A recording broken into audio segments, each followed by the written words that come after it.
महायुतीचा घटक पक्ष राष्ट्रवादी काँग्रेसचे सर्वेसर्वा आदरणीय अजितदादा पवार यांच्या बाबतीतली दुःखद घटना समजली. मनाला अतिशय वेदना झाल्या. दूरदृष्टी असलेला नेता आपल्या राज्याने, आपल्या देशाने नक्कीच गमावलेला आहे. सध्या जिल्हा परिषद पंचायत समितीच्या सार्वत्रिक निवडणुका जाहीर झालेल्या आहेत.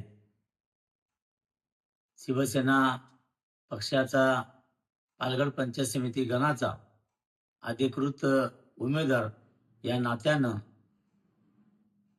कैलासवासी अजितदादा पवार यांना भावपूर्ण श्रद्धांजली वाहतो. शिवसेना पक्षाच्या वतीनं, त्याचबरोबर पालघर पंचायत समिती गणाच्या वतीनं दादांना सद्गती प्राप्त व्हावं अशा प्रकारची ईश्वरचरणी प्रार्थना करतो.